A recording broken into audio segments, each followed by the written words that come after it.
Ciao ragazzi, bienvenue à Buonasera Calcio, l'émission qui donne son avis sur l'actualité du football européen 2 fois par semaine. Chaque lundi et chaque jeudi à 20h30, je passe 30 minutes avec vous en direct sur Twitch, mais aussi en podcast à écouter sur toutes les plateformes de streaming. Bonne émission. Bonsoir à tous, bienvenue dans Buonasera Calcio.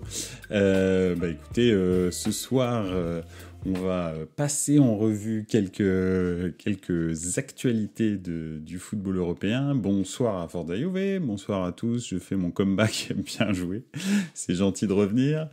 Désolé pour le petit retard, mais j'étais happé par la keynote Apple qui est en train de casser le game. Bref, vous verrez bien demain matin. donc voilà. Écoutez, ce soir, je vous propose en 30 minutes ou un peu plus, on verra bien, de faire un petit peu le bilan de la Serie A et de la Liga, vu que ça s'est terminé ce week-end. De revenir un petit peu sur l'adieu à Ibra Cadabra, qui a dit au revoir au football hier soir. Et enfin, les au revoir, pas les adieux, de Benzema, de Ramos, de Messi, probablement de Modric, etc., que l'Arabie Saoudite est en train de recruter à tour de bras avec des contrats faramineux. Après Cristiano Ronaldo, le premier c'est Benzema, a vraiment succombé aux sirènes de l'Arabie Saoudite. Donc voilà, on va un petit peu voir ce qui se passe là-bas et quelles sont les stratégies de l'Arabie Saoudite.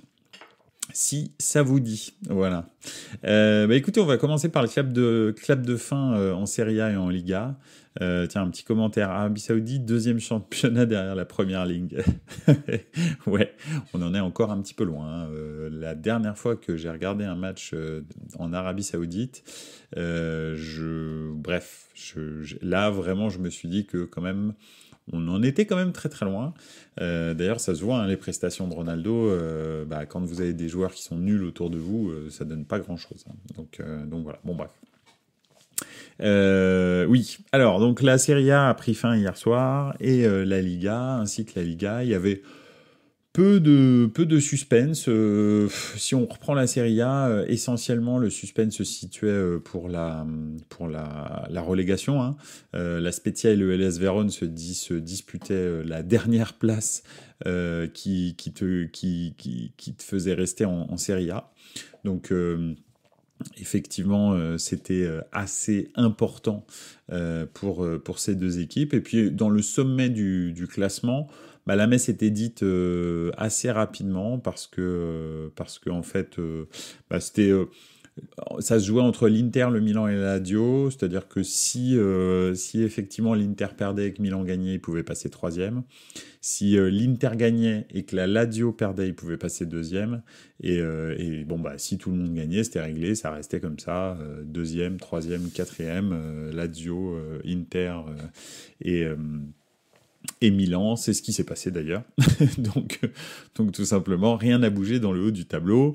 Et de son côté, salut au Cotonujo, et de son côté, il y avait aussi la Roma qui, elle, jouait sa qualification en Ligue Europa.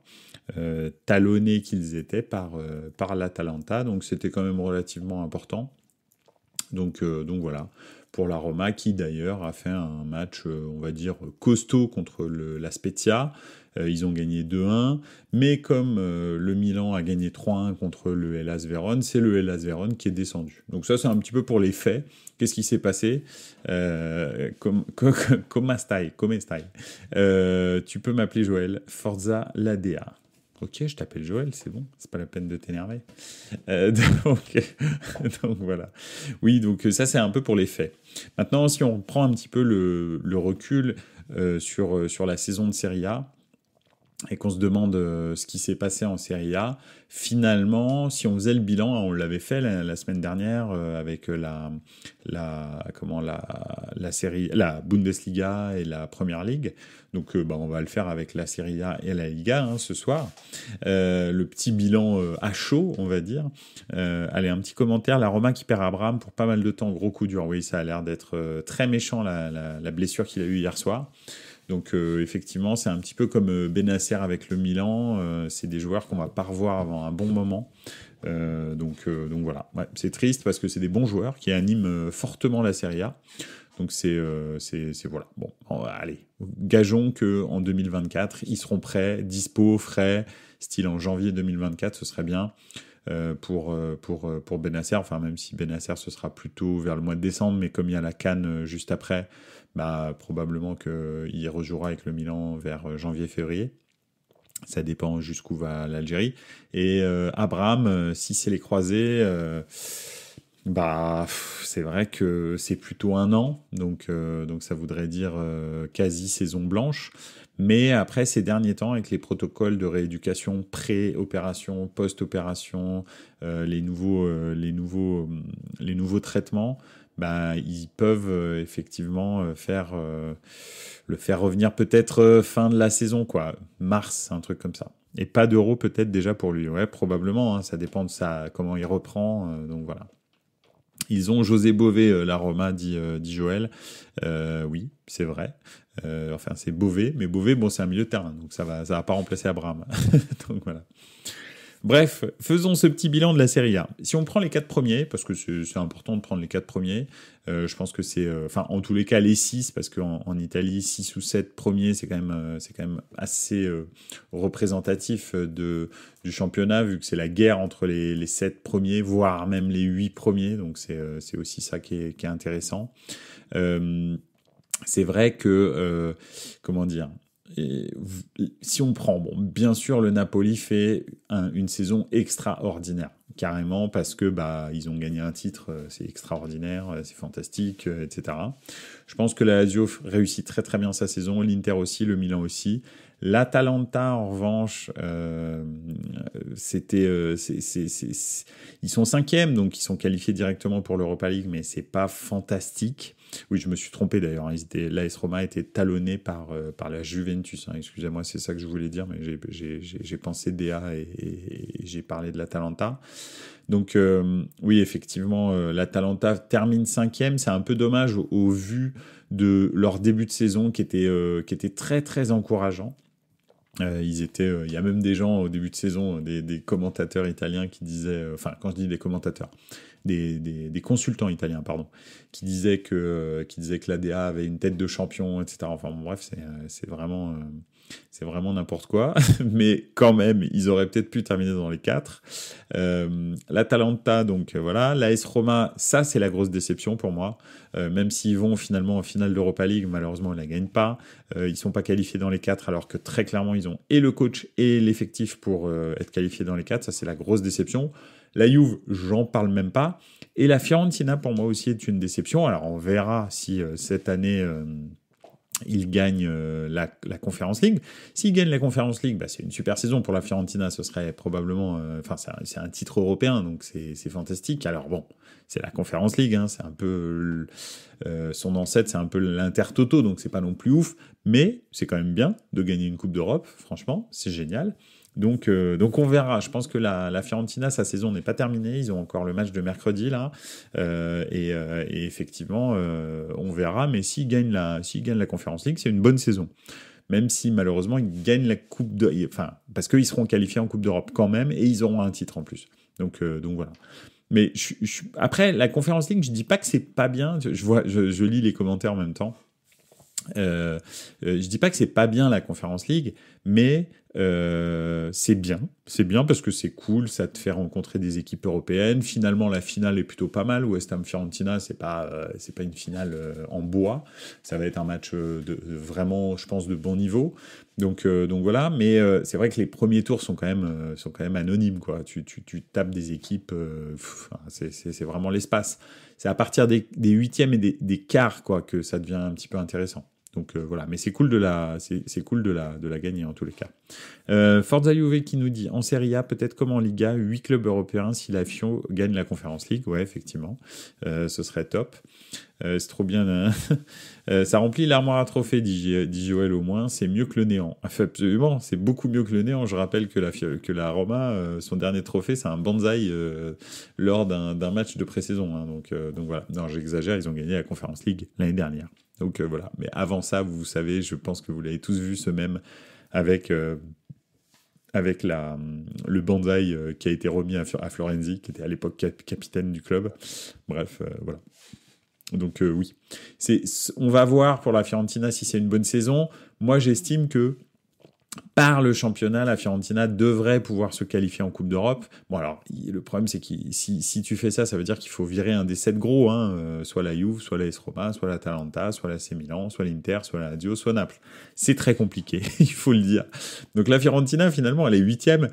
Et tu peux pas vraiment lui en vouloir parce que finalement, elle est limite à sa place dans la hiérarchie du football italien. Même si la hiérarchie du football italien, là, elle est un petit peu sans dessus dessous parce que finalement, si on réfléchit bien, on va dire que normalement, la hiérarchie du football italien, si on prend la puissance financière, l'histoire des clubs, etc., en championnat, ça devrait être Juve, Milan ou Inter, l'un ou l'autre. Et puis ensuite, potentiellement, l'AS Roma et la Lazio, plutôt l'AS Roma d'abord et ensuite la Lazio, et ensuite effectivement la Fiorentina. Et après, probablement l'Atalanta Bergame, ces dernières années. Mais voilà. Donc c'est ça le truc, c'est qu'en fait, la seule équipe devant qui la Fiorentina pourrait être, en théorie, c'est l'Atalanta Bergame. Donc ils seraient quand même qualifiés pour la Conference League directement, mais là, ils ne le sont pas parce qu'ils sont 8e du championnat. Donc voilà, on verra bien. On verra bien ce que ça donne. Des petits commentaires. La Conference League, ça permet surtout à des pays qui n'ont pas l'habitude d'avoir une finale. D'ailleurs, on parle beaucoup de la finale City-Inter, mais celle de la Fio contre West Ham est après-demain, absolument. Jacques Lafritte, salut, comment ça va? Ça fait plaisir que tu sois là, merci beaucoup. Joël qui dit il y a trop de concurrence en Serie A. En fait, les équipes qui méritent d'être en top 4, il y en a beaucoup plus que dans les autres championnats hors Première Ligue. Il n'y a pas un barrage pour la Fio. S'ils gagnent, non, il n'y a pas de barrage. Il n'y a pas de barrage s'ils gagnent. Ceux qui ont un barrage, ça va être l'AS Roma, qui eux ont un barrage pour accéder à la Conference League. Donc voilà, mais le vainqueur de la coupe et le 5e sont qualifiés directement. Le 6e a un barrage pour accéder à la Conference League, à l'Europa League, et le 7e, donc en l'occurrence la Juve, ira directement en Conference League, il me semble. Donc voilà. Ah oui, non, oui, c'est ça. Oui, il me semble que c'est ça. Et après, la Fio, si elle est qualifiée directement. C'est comme le FC Séville, en ayant gagné la Ligue Europa, elle est qualifiée directement pour les phases de poule de Ligue des Champions. Donc voilà. Et la Fio sera qualifiée directement pour les phases de poule de l'Europa League, si jamais il gagne. Donc voilà. Oui, au moins quand même, t'es vainqueur d'une coupe européenne, faut pas déconner. Si derrière tu dois te taper le Slovène Librak pour te qualifier, c'est relou, quoi. Donc bon, ça va, t'es un club italien, tu peux les taper. Mais si t'es un club français, tu te fais sortir par le Slovène Librak. Donc c'est important de ne pas avoir à rencontrer ce genre d'équipe. Donc voilà, je rigole, bien sûr. Petite blague pour le football français. Quoique, je ne sais pas si c'est une blague. Forza Juve, oui, on va direct en Conference League avec Aston Villa et Osasuna. Ouais, absolument, tout à fait. Avec Aston Villa, Lille et Osasuna, pardon. Désolé, j'avais pas vu Lille. C'est Villa, Lille. Hop, j'avais pas vu le mot. Qu'est-ce que je voulais dire? Donc voilà, un petit peu en Serie A. Après, je suis très content que la Spezia reste. Je suis plutôt content personnellement, mais ça c'est individuel, que le Hellas Vérone descende. Malheureusement, le Hellas Vérone est un club qui a des supporters qui sont généralement détestables. Alors attention, il y a certainement des supporters du Hellas qui sont très gentils. Je fais pas de généralité, mais enfin si je fais une généralité, mais finalement dans le détail, je suis sûr qu'il y a des gens très très gentils, très ouverts, très très sympathiques au Hellas Vérone. Mais malheureusement, il y a une frange des supporters du Hellas Vérone qui est détestable et qui représente très très mal le football italien. Donc finalement, s'il y en a un qui devait descendre, je préfère largement la Spezia, qui est en plus dans une ville fantastique d'Italie. Enfin, fantastique, non. Bien sûr, Vérone est plus historique que la Spezia, mais la côte des Cinque Terre qui démarre à la Spezia, c'est quand même assez fantastique. Joël qui dit il a pas bonne réputation, mais dans tous les clubs, il y a des hurluberlus. C'est vrai, mais là, on dirait qu'il y en a quand même plus que d'habitude. Donc, faut quand même se le dire. Le Hellas Vérone a toujours été un club un petit peu bizarre, avec des opinions politiques très bizarres, de la part de ses supporters, attention. Donc voilà. Je parle pas du club. Le match aura lieu dimanche. Le match de quoi? Ah non, pardon. Non, tu as loupé un épisode, je crois. Égalité entre Spezia et Hellas Vérone égale match sur terrain neutre, nouvelle règle depuis cette année. Ah bah alors oui, effectivement, je suis Je suis absolument pas du tout au courant. Mais qu'est-ce que c'est que ça? Un chouïa plus, mais la Lazio aussi, c'est pas mieux. Oui, ça c'est clair, mais malheureusement, ils jouent pas la relégation à la Lazio. Enfin, bon, malheureusement, non, je suis content pour eux, c'est une belle équipe, mais c'est vrai que leurs supporters aussi sont un peu débiles. Alors, là, on mélange plusieurs choses. Donc, apparemment, étant donné qu'il y a égalité entre la Spezia et le Hellas Vérone, ça voudrait dire qu'il y a un match sur terrain neutre. Le match aura lieu dimanche. Ah bah je savais pas. Bah écoute, super, trop bien, génial. Ça veut dire qu'on aura un espèce de super barrage en Serie A, donc c'est génial. Bah écoute, tu vois, je savais pas quoi faire dimanche. Et bah ça y est, j'ai trouvé. Trop bien. Cela aurait été le cas si les deux premiers auraient eu le même nombre de points. Ah ouais. Ah ok, d'accord. Ah oui, c'est vrai, pour les deux premiers, c'est vrai que j'avais entendu ça, c'est-à-dire que c'est plus pour un petit peu... Alors c'est vrai que d'habitude, c'est le goal average particulier suivi du goal average général, etc. en Serie A, mais c'est vrai que pour le titre ou pour la descente, c'est vrai, mais alors j'avais complètement oublié la descente. L'année dernière, pour le titre, effectivement, il disait que si jamais il y avait égalité, il y avait un match, d'appoint. Tout à fait, c'est vrai. Eh ben écoute, merci beaucoup Forza Juve, hein, ça m'a évité de sortir des saucisses, des merguez, hein, dirais-je, hein, ça c'est petit clin d'œil à Jacques Lafritte de Radio Merguez & Co. Donc voilà, des merguez, voilà, j'en ai sorti ce soir, magnifique, génial. Désolé, j'ai regardé le multiplex, j'ai raccroché en me disant bon bah c'est bon. Le Hellas descend et la Spezia est maintenue. Bon, bah, on verra. Alors, j'espère que la Spezia se maintiendra. Voilà. Donc, voilà.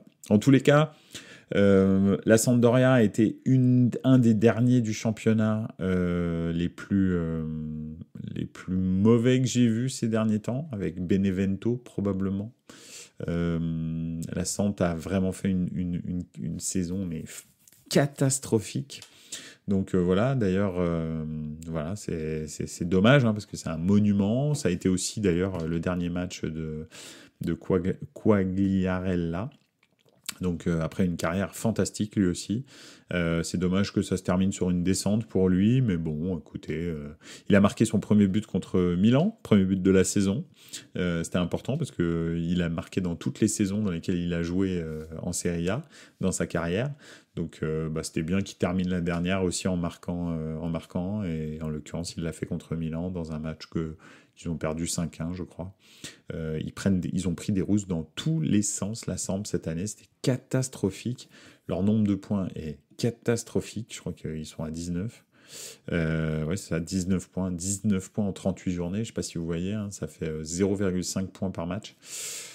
C'est très très compliqué. Hein. Donc, voilà.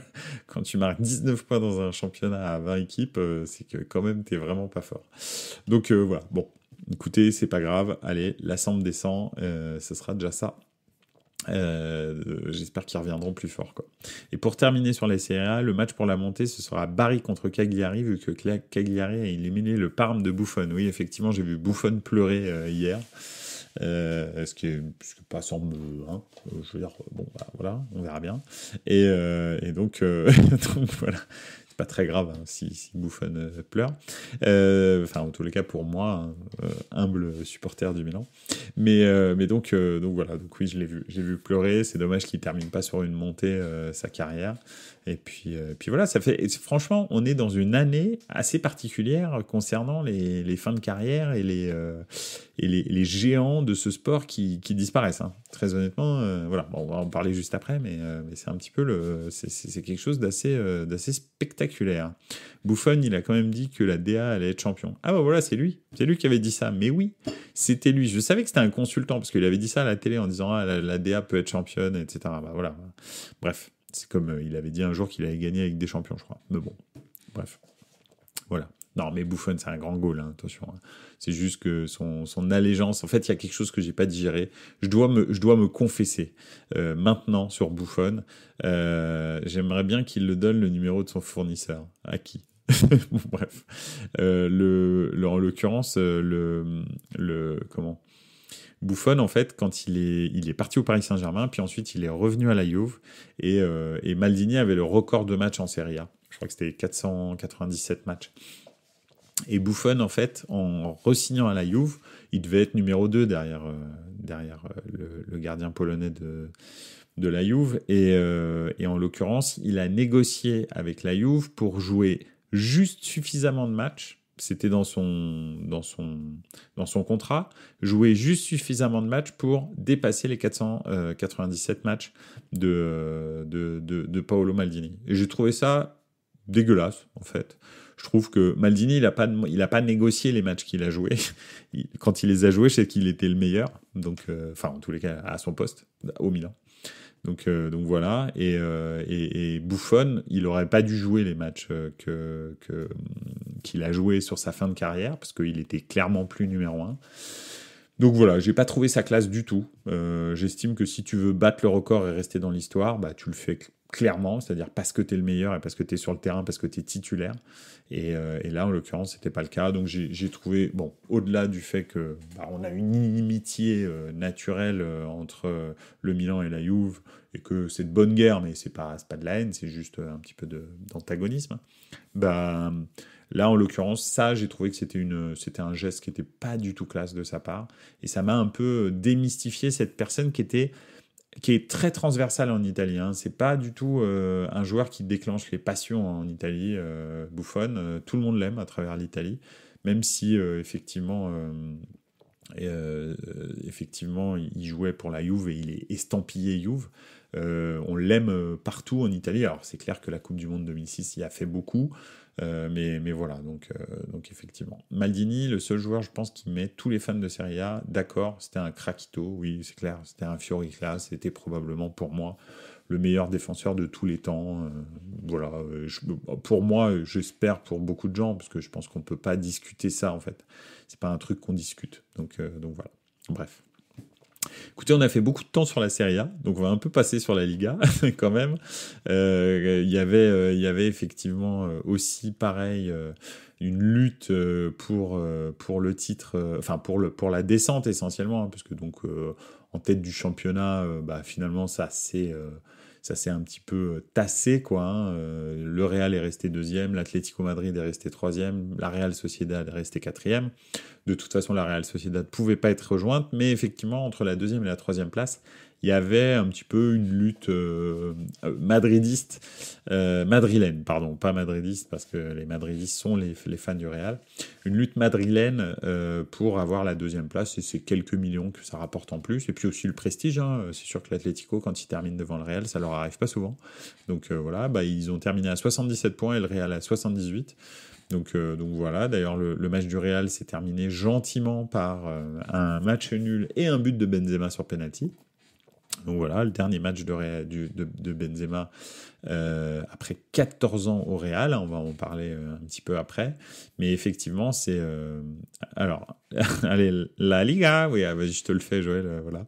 La Liga, merci Almeria, on est débarrassé de Luis Suarez, de Wish, et en plus on prend de l'argent. Et ouais, absolument, c'est ça l'histoire. Effectivement, c'est vrai que c'était un peu le deal, il fallait que Almeria reste en Liga pour que Luis Suarez reste à Almeria et soit transféré définitivement de l'OM, depuis l'OM. Donc c'est bien, effectivement. Et puis c'était très très serré, hein, le dernier match là entre Almeria les derniers matchs entre Almeria et Valladolid, c'était vraiment très très serré jusqu'à la fin. Valence qui se sauve avec 2 points au-dessus de la relégation, donc c'est quand même pitoyable pour un club de cette envergure. Et puis voilà. Bon, en tous les cas, c'est vrai que ce championnat d'Espagne a été nivelé par le bas. Ça, c'est le bilan que je peux en tirer. Très clairement, s'il y a quelqu'un qui me dit autre chose, je le taxerai de pas objectif. Réellement, c'est toujours R9 là-bas à Valladolid. Non, c'est pas Valladolid, c'est le Rayo Vallecano, le club de R9. Valladolid, c'est pas R9. Enfin, il me semble. Le club de Ronaldo, c'est le Rayo normalement. Club de Ronaldo Nazario. Je tape en direct, hein, on va regarder. Tac. Ronaldo. Est-ce que le club... Hop là. Effectivement... Ah non, Real Valladolid. Alors attends, t'as peut-être raison. je me trompe, je me suis peut-être trompé. Si Rayo Vallecano. On va regarder tout de suite. Le club de Ronaldo.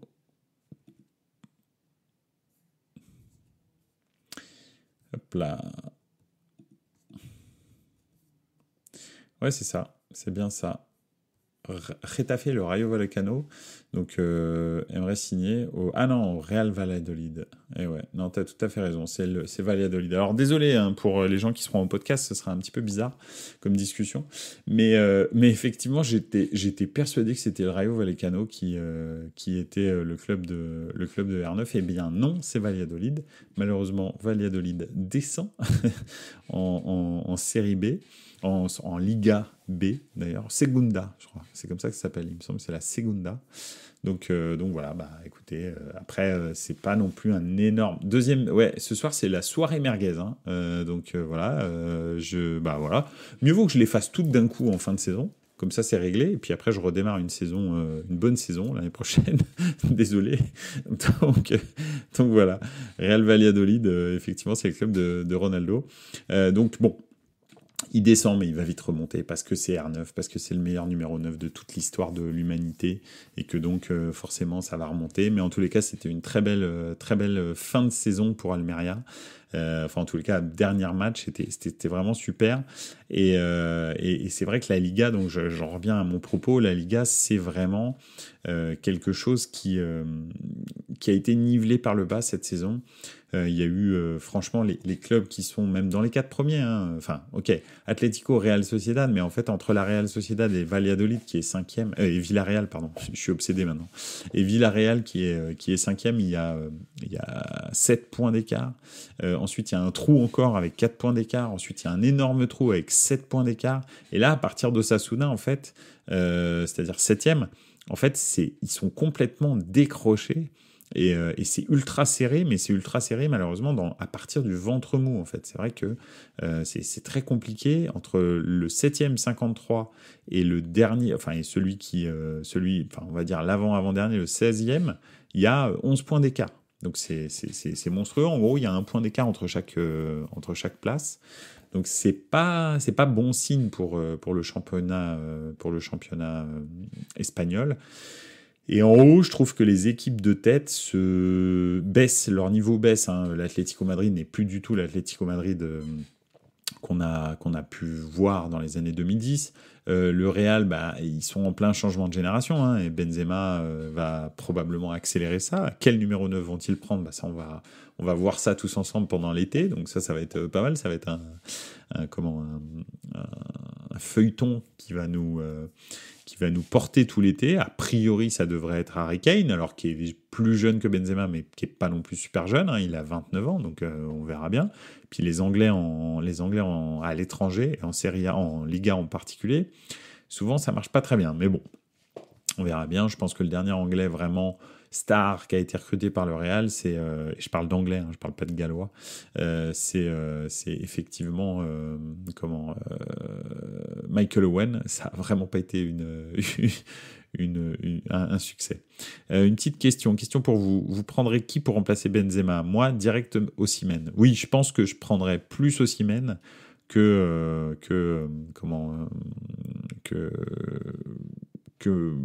Harry Kane.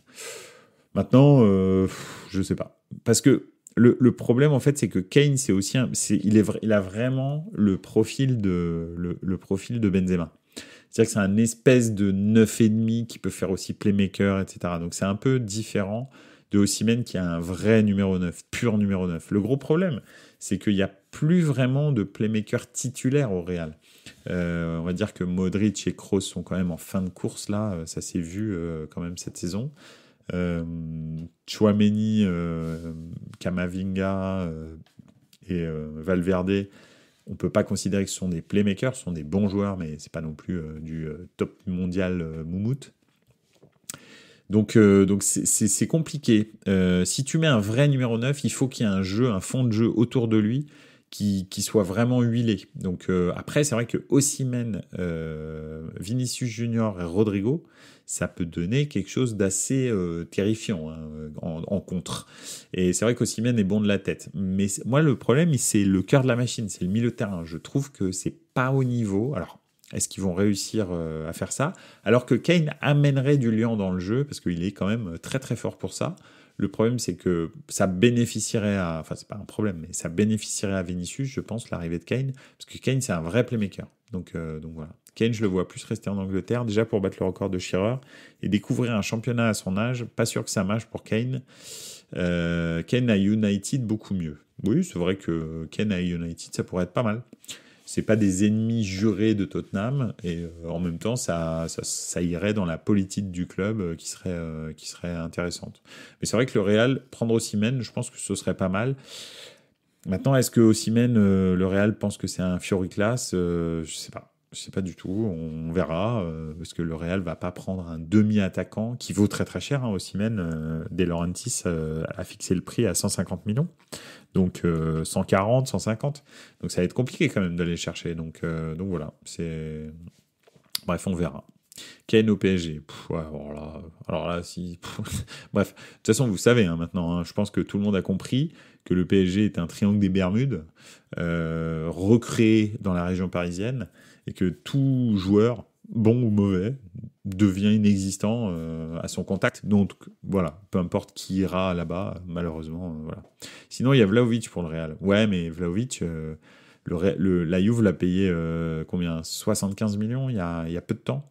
Donc ça va être compliqué de le revendre plus cher. Pourquoi? Parce que il a fait une année et demie qui sont pas bonnes. Honnêtement, c'est pas au niveau de ce qu'il faisait à la Fio. Donc ils voudront pas perdre d'argent parce que la Juve, ils ont pas la Ligue des Champions, ils ont pas ceci, ils ont pas cela.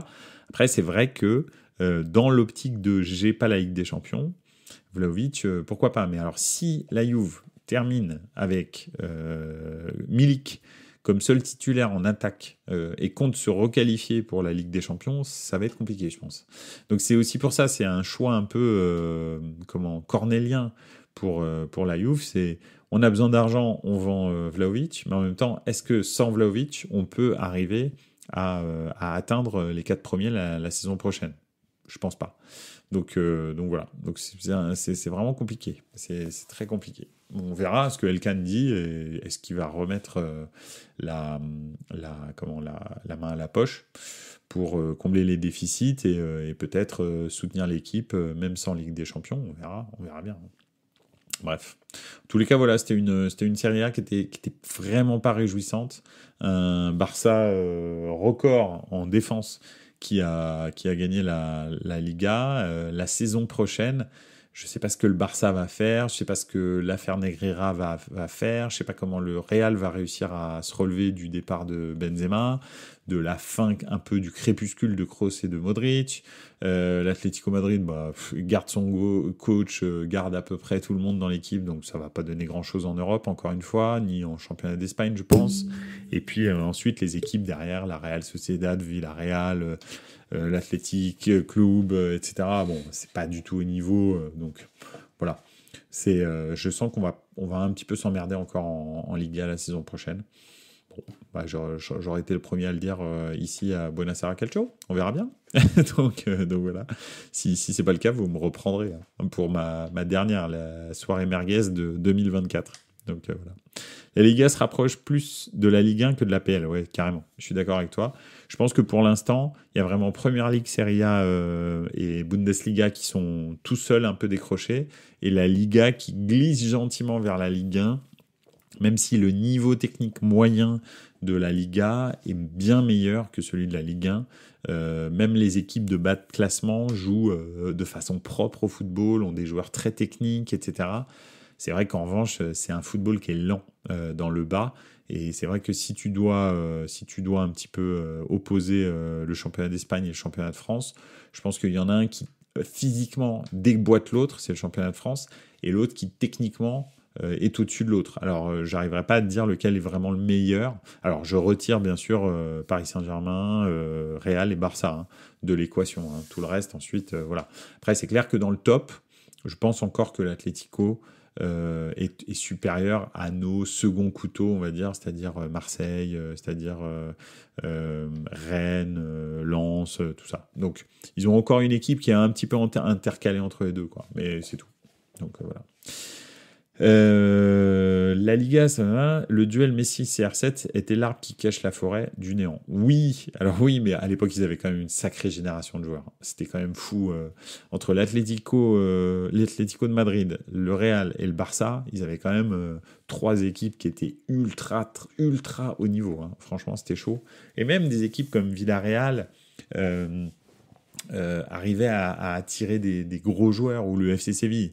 Donc, parce que souvent le FC Séville était dans les 4 et ils arrivaient à attirer des très gros joueurs quand même. Donc c'était pas mal. Hein. Les 4 premières équipes du championnat d'Espagne, voire même les 5-6, c'était un petit peu comme la Serie A à l'heure actuelle.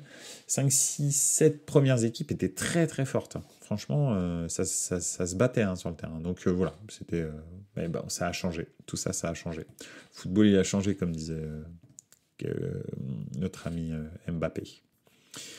Donc voilà un petit peu le bilan des 2 championnats. Bon, alors on a fait très très long, hein, c'est-à-dire que là, on aurait déjà dû terminer normalement, mais bon, c'est pas grave, on va faire rapidement l'adieu à Ibracadabra. Je sais pas si vous avez vu cette vidéo sur le site, enfin pas sur le site, mais sur le compte, soit Instagram, soit Twitter de l'AC Milan.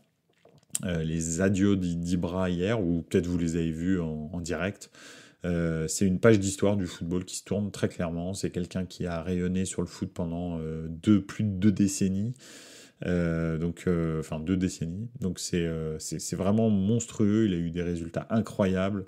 C'est un leader incroyable qui n'a jamais été là effectivement dans les grands matchs de Ligue des Champions, dans les très très grands matchs au très haut niveau, dans les grands championnats dans lesquels il a joué, c'est vrai. Mais en revanche, quel professionnel, quel leader incroyable dans un vestiaire avec les jeunes, etc. Ce qu'il a fait au Milan quand il est revenu, c'est vraiment extraordinaire. Et voilà. Finalement, ce qu'il a fait ces 3 dernières saisons au Milan, c'est pour moi, c'est ce qui l'a fait rentrer définitivement, et c'est à mes yeux, hein, attention, hein, mais c'est ce qui l'a fait rentrer dans mon cœur, on va dire. Parce que jusque-là, Zlatan, j'ai toujours reconnu son talent. Je me souviens encore de son premier match en Ligue des Champions, je l'ai vu, j'étais en train de regarder la télé en direct quand il est arrivé avec l'Ajax et qu'il fait des choses complètement dingues. Et sur les premières prises de balles, je le connaissais pas l'Ajax, hein, et sur les premières prises de balles, je me suis dit oula, lui. Et je me souviens encore de ce feeling. Et j'étais avec mon meilleur ami qui s'appelle Paul. Bref, et je me souviens lui avoir dit, lui, il est spécial. Lui, ça va être vraiment quelque chose de ouf. Je pense que Paul, il s'en souvient parce qu'on en avait parlé toute la soirée. On avait halluciné sur lui. Et on le connaissait pas en fait, Ibrahimovic. Il avait 19 ans à l'époque, c'était son premier match de Ligue des Champions, et il avait cassé le game complètement. Il prenait la balle, il avait des prises de balle, des accélérations, des contrôles alors qu'il faisait 2 mètres. Enfin, c'était un nouvel attaquant. On n'en avait pas des comme ça en fait, hein, des aussi techniques. Hein. On avait des monstres comme Adriano, mais on n'avait pas de. Et encore, Adriano est arrivé en même temps que Zlatan en fait, en vrai. Donc voilà. Mais voilà, Zlatan avait des performances incroyables, mais je trouvais que c'était un espèce de mercenaire. Et ce qu'il a fait avec le Milan, en revenant, en encadrant les jeunes, en les emmenant jusqu'au titre, mais cette fois-ci dans l'ombre et pas dans la lumière, parce qu'il n'était plus du tout titulaire, etc. C'est incroyable. Donc voilà.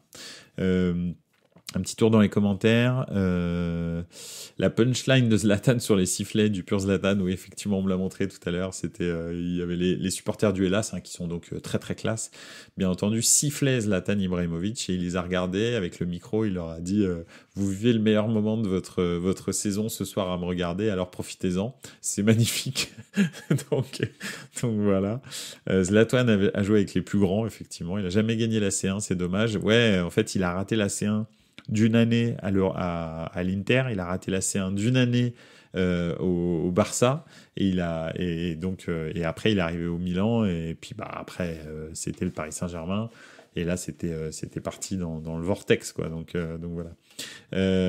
Il en a marqué des buts de dingue, Zlatan. Celui avec l'Ajax et les dribbles fous, absolument, c'est en mode Celui-là, c'était mode PlayStation. Le but en mode taekwondo avec le PSG, absolument. Et son but, bien sûr, le retourner de 45 mètres avec l'Angleterre, avec la Suède contre l'Angleterre, c'était fou. Non, c'est quelqu'un qui marquait des buts d'une autre dimension. Il était complètement dingue. Et voilà, je pense que c'est... Puis en plus, c'était un personnage. Il va nous manquer parce que le Zlatan, ce que j'ai vu hier pleurer, comme tout le monde d'ailleurs dans San Siro, et j'avoue que moi aussi j'ai été ému par cette séquence. Ce Zlatan-là, c'est le vrai Zlatan. L'autre, c'est un personnage que Zlatan s'est créé parce que Zlatan vient d'un endroit très compliqué en Suède, d'un quartier très compliqué. Il vivait tout seul avec sa mère. Enfin bref, il a grandi vraiment dans la misère. Et il s'en est sorti à la force du poignet. Mais c'est quelqu'un de très sensible, etc. Mais en revanche, c'est vrai qu'il s'est construit un personnage pour réussir dans le milieu du football. Et en l'occurrence, voilà, il va nous manquer ce personnage. Donc voilà, donc c'est marrant. Zlatan, c'est United, Inter, Milan, Juve, PSG, Ajax, etc., etc. Et oui, c'est très, très, très chaud. Barça aussi, bien sûr. Il est hyper cool, je l'avais vu dans un reportage Canal avec Dacour, c'est assez émouvant. Ouais, c'est un mec vraiment cool, en fait. C'est pas du tout... mais c'est vrai que cette espèce de... Il s'est créé un personnage qui a un super ego et il en joue quoi et c'est marrant en fait finalement c'est très marrant. Alors des fois tu prends quand tu passes quand son personnage est sorti, des fois c'est l'arbitre à Bordeaux, des fois c'est la France, des fois c'est le pays carrément, des fois c'est les supporters du Hellas, etc. Mais c'est marrant quoi, c'est marrant parce que il laisse pas insensible et il dit des choses souvent que pas grand monde peut dire. Donc voilà, maintenant c'est vrai, il lui manque la C1, c'est triste. Après avec la Suède, je pense qu'il n'a jamais eu une génération qui était capable de gagner, donc il n'y a pas de regret avec la Suède. Mais c'est vrai, il n'a jamais été là un jour dans un très grand match et je me dis ah ouais, là il a fait la prestation de sa carrière. Malheureusement je l'ai jamais eu celle-là. En revanche il a fait des prestations mais mais incroyable. Il a des stats qui sont incroyables. En gros, il y a Messi, Ronaldo, et juste derrière, il y a Zlatan, en fait. Dans toutes les stats, nombre de buts, nombre de passes décisives, etc., etc., palmarès, le nombre de championnats qu'il a gagné, mais c'est incroyable. C'est incroyable. À un moment donné, pendant 10 ou 12 ans d'affilée, il avait toujours gagné le championnat, dans tous les clubs où il était passé. C'était fou. Ce gars-là, c'est un game changer. Regardez ce qu'il a fait avec le Milan, c'est dingo. Regardez ce qu'il a fait avec United. Il gagne l'Europa League avec Mourinho et Zlatan, quoi. C'est assez fou. Il y aura un Zlatan inimitable, absolument. Du coup, légende pour vous, ça fait beaucoup débat sur Twitter et partout. Pour moi, légende directe. Oui, pour moi aussi, c'est une légende du football. Après, il ne fait pas partie du peut-être top 10 des meilleurs joueurs de l'histoire, bien entendu. Mais c'est une légende de par sa personnalité, des gestes techniques qu'il inventait, etc. Il a fait des choses que plus personne ne fera dans le football. Plus personne. Il avait mixé les arts martiaux et le foot à un tel niveau qu'en fait, ça donnait des gestes qu'il n'y a que Zlatan qui était capable de faire. Donc voilà. Merci Zlatan, c'était génial. Et voilà, et c'est la fin d'une ère qui se termine avec Cristiano Ronaldo qui part en Arabie Saoudite, Messi qui part en Arabie Saoudite et Zlatan qui prend sa retraite. C'est terminé. Tout ça, c'est fini cette partie. C'est la deuxième fois que je vois une ère s'éteindre dans le foot, personnellement. J'ai 45 ans et j'en ai vu une première s'éteindre, celle des années 90-2000, avec toutes les légendes des années 90 et des années 2000 qui se sont éteintes à la fin des années 2000. Et là, je viens de voir une nouvelle ère qui vient de se terminer, celle des années 2010 et 2020, enfin mi-2010 et 2020. Et donc voilà, ça fait 2 fois que je vois une ère s'éteindre. Très honnêtement, c'est bizarre. J'ai hâte de voir la nouvelle. La nouvelle, c'est Mbappé, Haaland, etc. Donc voilà, on va voir ce que ça va nous donner. Donc voilà. Il avait une gueule aussi, j'aurais pas aimé défendre sur lui, ça c'est vrai. Zidane, Figo, Raoul, etc. Pareil pour moi. Oui, c'est ça, voilà, c'est de ce niveau-là. C'est pas les meilleurs joueurs de tous les temps, mais c'est des très très grands joueurs. Même si Zidane, je le mets quand même au-dessus des autres. Parce que lui, il était là dans les grands matchs, pas seulement en Coupe du Monde, mais il était là dans les grands matchs quasi tout le temps. Donc voilà, c'est Emilio Martinez, ouais, c'est ça, Joël. Bref, adieu Ibracadabra et merci pour tout. Surtout merci en tant que supporter du Milan, mais pas que en tant que supporter de foot. Voilà, merci. Merci pour la soirée d'hier soir aussi, parce que c'était très émouvant. Merci beaucoup. Au revoir, grande jugador, voilà, dirait Paganelli. Au revoir Benzema. Petit hors-sujet, la dinguerie en Belgique ce week-end. Oui, le but d'Alderweireld, le missile qu'il met dans la lucarne, qui donne le titre à Antwerp, c'est ça, hein, c'est dingo. Franchement, à la 96e minute, je crois, ou 94e minute, c'est incroyable. Il faut la regarder parce que ça donne une décharge d'adrénaline. La dernière fois que j'avais vu ça, c'était Agüero pour le premier titre de Manchester City, hein, avec la passe de Balotelli, alors qu'ils sont menés par QPR, où il y a un partout et il faut qu'ils gagnent. Bref, je me souviens plus. Mais pareil, 94e. Donc voilà. 3 clubs ont été champions après la 90e minute, c'est dingue. Oui, c'est vrai, effectivement. Tu parles certainement de l'Allemagne, etc. C'est Anvers ou Antwerp là, ou je sais pas quoi. Ouais, c'est Anvers peut-être. Allez, 3e merguez. Jamais 203. C'est important. Voilà. Bon, bah, celle-là, c'est la 3e. Donc, voilà. Au revoir Benzema, au revoir Ramos, au revoir Messi, etc., etc. C'est vrai que Benzema... Ah bah oui, c'est vrai. Antwerp en flamand, c'est Anvers en français, oui. Alors, très, très belle merguez, celle-là. Celle-là, c'est de la merguez spéciale. La merguez vraiment très très bien, voilà. Ouais, merci beaucoup. Hein, voilà. Ce soir, je sais pas, je pense que j'ai laissé mon cerveau éteint, mais c'est pas grave. Merci en tous les cas de m'aider dans merguez pois chiche. Voilà, c'est celle-là, tout à fait. Donc voilà. Ce soir, on fait une spéciale dédicace Radio Merguez & Co. Donc j'espère qu'ils apprécieront. Voilà. Qu'est-ce que je voulais dire oui, donc au revoir Benzema, effectivement. Dernier match un petit peu bizarre. Même l'adieu de Benzema était un petit peu bizarre. Alors apparemment, ils vont refaire un petit événement là. Je crois que c'est ce dimanche pour lui dire au revoir. Donc probablement, ce sera un petit peu mieux. Après, Benzema, je suis pas sûr que ce soit vraiment un grand émotif. Donc je sais pas ce qu'il va donner au Real pour ses adieux. Maintenant, bon, 200 millions d'euros par an, quoi. Qu'est-ce que tu veux dire quand tu t'appelles Benzema et que tu as gagné des gros salaires, hein, mais que finalement tu as été dans l'ombre de Ronaldo et de Messi toute ta carrière, enfin en tous les cas de Ronaldo au Real, que ces derniers temps tu as un gros salaire, mais c'est vraiment à la fin. Bon, on te propose 200 millions par saison. Tu te dis que de toute façon, tu vas pas faire 150 ans au Real. Hein, il a déjà un âge avancé. Bon, voilà, il est parti. La nouvelle, je l'ai appris sur Twitch lors d'un live F2. Un gars nous a balancé l'info dans le chat. Benzema quitte le Real. Du coup, la F2, on n'en avait plus rien à foutre. Je fais bien le croire. Donc voilà. Donc effectivement, un match bizarre. Il marque. Mais même le Bernabéu est pas... Alors, le Bernabéu a tellement l'habitude d'avoir des stars, des légendes... Je veux dire, Benzema, c'est un des bons joueurs parmi tant d'autres au Real. Faut pas rêver, c'est pas le plus grand, loin de là. Même s'il a fait une super carrière au Real, très très longue. C'est certainement le Français qui a le plus marqué le Real, quoique, est-ce qu'on peut discuter avec Zidane? C'est possible.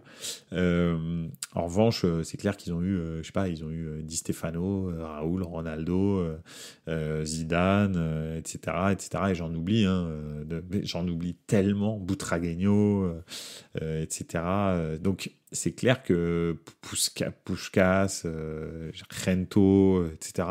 Donc, le Real, c'est pas... Benzema, à l'échelle du Real, c'est beau parce que c'est beaucoup de titres, c'est une super longévité, mais des légendes, ils en ont eu 150 millions, donc oui, Benzema s'en va. Voilà, next. Quelle est la prochaine, en fait? En gros, c'est ça, un petit peu. Ils attendent Mbappé, ou ils attendent Haaland, ou ils attendent je sais pas trop qui encore. La nouvelle petite pépite qui va révolutionner le foot, on verra. Voilà. Dans les commentaires, Benzema, Thierry Henry, Ribéry, 3 légendes où ils ont joué, mais pas en France, à signaler. Oui, effectivement. J'aurais adoré voir Zlatan au Real. Ouais. Je pense pas que ça aille avec l'image du Real, Zlatan. Tu sais, le Real, ils aiment tout contrôler. Ta communication, ton image. Par exemple, c'est eux qui annoncent les retraites des joueurs, etc. Il y a pas de, c'est pas le club, c'est pas le joueur qui. Et Zlatan, il est trop grand pour le Real, comme il était trop grand pour le Barça en fait. Enfin, sa gueule était trop grande. Attention, hein. Son ego était trop grand. Donc voilà, des clubs.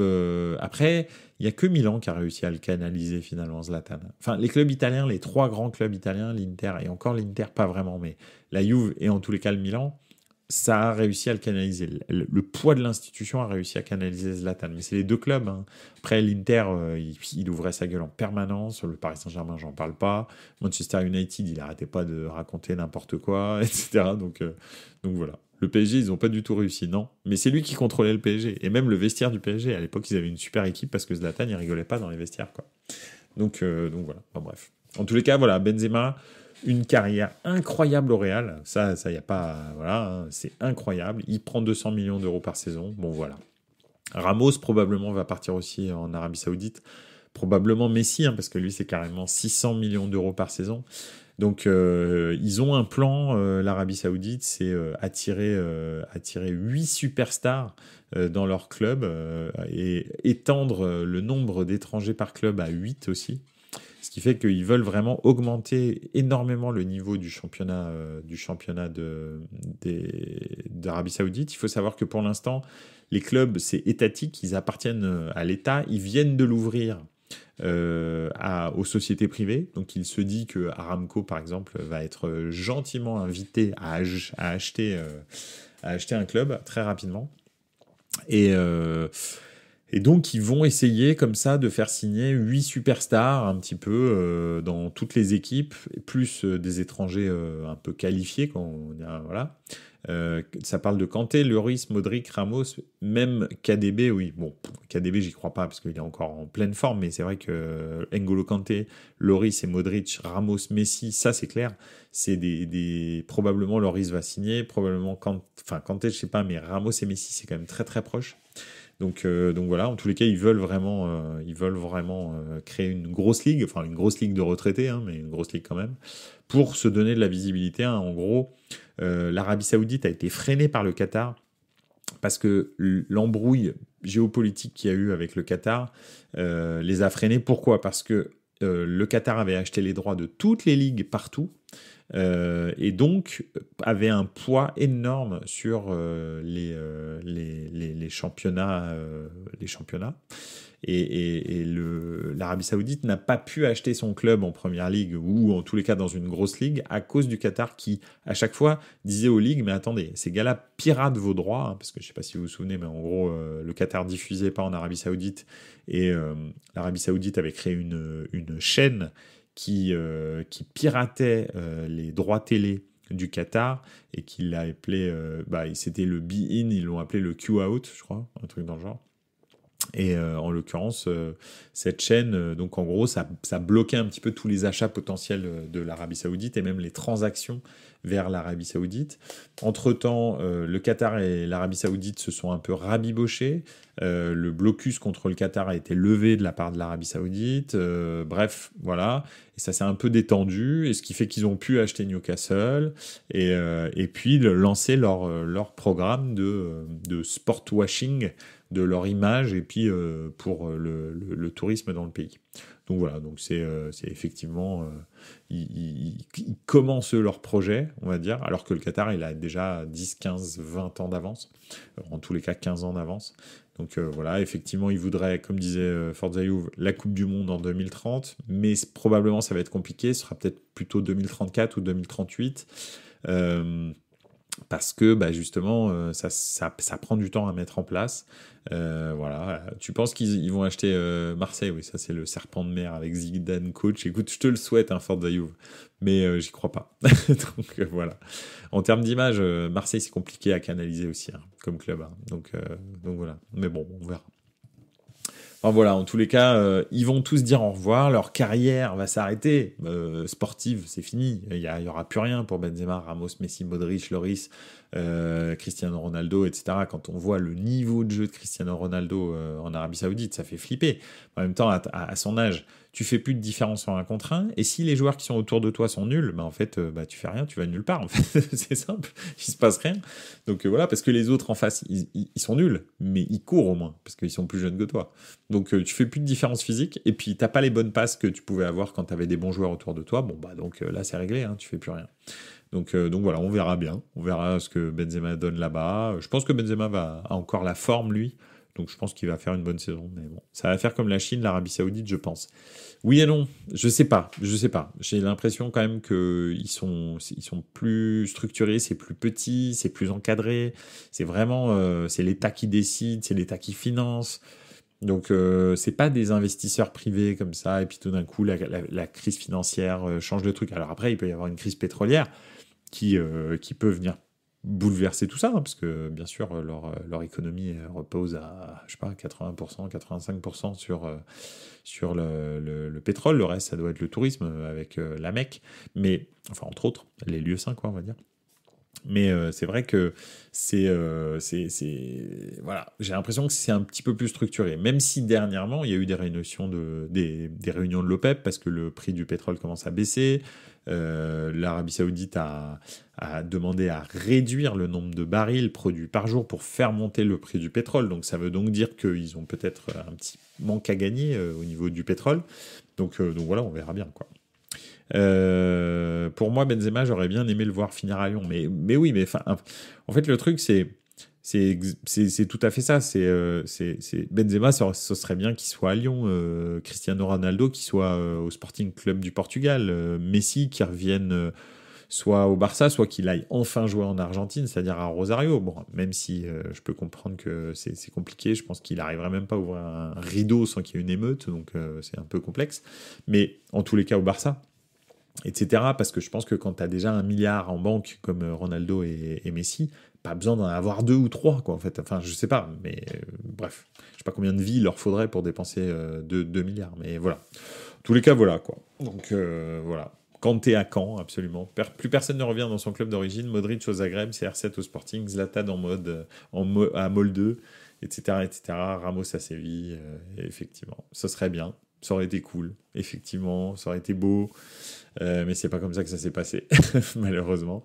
C'est des gens qui en veulent toujours plus et voilà quoi. Bah, ils vont prendre un sacré paquet d'argent en Arabie Saoudite. On verra ce que ça va donner, mais j'ai bien l'impression que ça annonce malheureusement des fins de règne un petit peu glauques pour tous ces joueurs là qui vont partir là-bas. On verra bien. On verra bien. Voilà, écoutez, édition un petit peu spéciale de Buonasera Calcio, hein, près d'1 heure, 50 minutes en tous les cas. Donc voilà, bah écoutez, merci beaucoup. Finalement, on a beaucoup parlé de Serie A, beaucoup parlé de Liga, beaucoup parlé d'Ibracadabra. Et puis on a terminé sur l'Arabie Saoudite et leur stratégie à moyen terme. On y reviendra hein, de toute façon sur l'Arabie Saoudite. Hein, faut pas rêver, ça va devenir un acteur majeur probablement de nos joueurs en fin de vie. Donc on va devoir en reparler. Voilà, en tous les cas, c'était encore un plaisir de discuter avec vous. On se voit jeudi pour débriefer la Conference League et anticiper la finale de Ligue des Champions, dit Forza Juve, bien entendu. Ça c'est clair, ça n'est pas terminé. On aurait pu parler de la Coupe du Monde, des moins de 20 ans. Je sais que Pipovic sur Instagram voulait qu'on en parle. Bon, on n'a pas pu. C'est pas grave, on va en parler peut-être jeudi prochain. Donc voilà. Bref, il y aura toujours des infos foot. Je vous l'ai dit, de toute façon, je vous tiendrai au courant. Israël a battu le Brésil, grosse sensation en U20. Ouais, bah écoute, Israël a peut-être une bonne génération. Comment ? Il y aura toujours des sujets liés au foot pendant cet été. Moi, je vais rester avec vous. Je vais probablement réduire la cadence, c'est-à-dire qu'on va peut-être en faire qu'un par semaine pendant le mercato. Mais je serai là quand même, parce que j'ai bien envie de parler avec vous. Donc voilà, mais je vous tiendrai au courant quand la cadence se réduira. Mais pour l'instant, on n'en est pas là. On a encore la finale de Conference League, la finale de Ligue des Champions à débriefer. Des matchs amicaux qui vont arriver, enfin la Ligue des Nations d'ailleurs, mais bon, bref, j'appelle ça des matchs amicaux parce que ça sert vraiment à rien. Des matchs amicaux qui vont arriver de sélection internationale. Donc ça peut être intéressant. On n'a pas fini la saison. On va aller tranquillement jusqu'à fin juin avec ça. Et puis ensuite, on verra si on change la cadence. Voilà. Bah, écoutez, je vous souhaite une excellente soirée. Merci beaucoup d'avoir été là, d'avoir autant participé et tout. Ça a été un plaisir. Je vous embrasse. Et puis, je vous dis à jeudi, 20h30, pour débriefer la deuxième finale de Coupe d'Europe de la saison. Et puis voilà, n'oubliez pas. En attendant, ciao les gars, ciao, ciao.